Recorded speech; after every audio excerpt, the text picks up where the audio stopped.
Hi, sixth graders. You're watching this video because you're ready to hook your readers using an interesting lead. We're going to talk about 4 different types of interesting leads or hooks today. One is a descriptive hook, another one is a dialogue hook, another one has action, and the last one is tone. So, what is a hook or an interesting lead?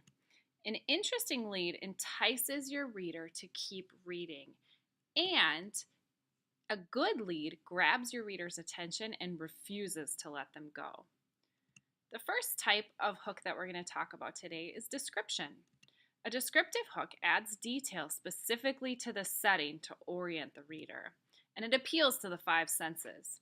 Here's an example from Lincoln's Killer, Chasing Lincoln's Killer, on page 1. It's really describing the setting and what it looks like during the day. It looked like a bad day for photographers. Terrible winds and thunderstorms had swept through Washington that early morning, dissolving the dirt streets into a sticky much of soil and garbage. The ugly gray sky of the morning of March 4th, 1865, threatened to spoil a great day.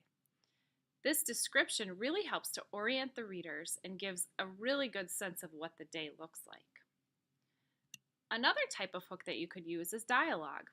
It's when we add a conversation to our story that gives background information. It's not just a conversation, hey, how's your day going? But it really gives background information in the story. The example that I have for you is from the outside shot.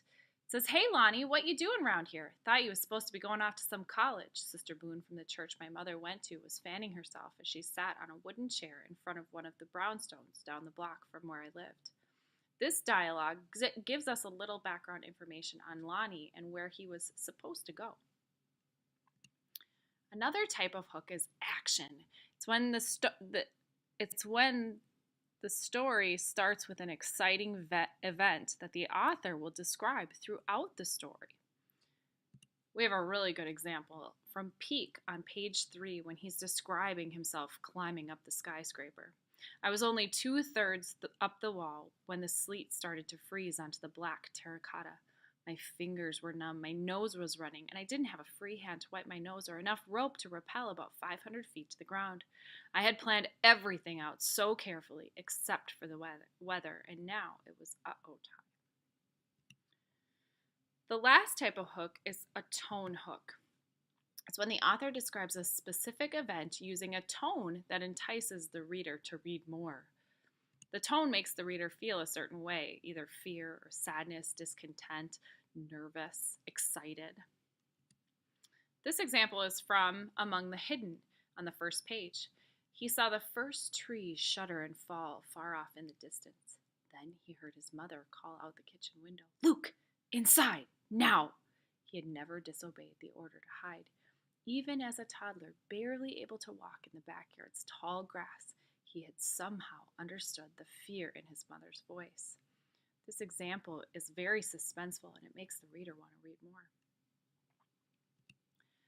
So, what do we need to consider when we're writing a hook? Well, we need to think about our word choice. The more descriptive we are, the better our readers are going to understand what's going on. We need to think about what would the characters actually do and say in the beginning of the story, and will it fit throughout the story? We need to think about the setting. Have we described where our story is taking place and what the time period is? Do our readers really know what's going on in our story? And we need to think about how our words fit together and make sure that we have really fluent sentences.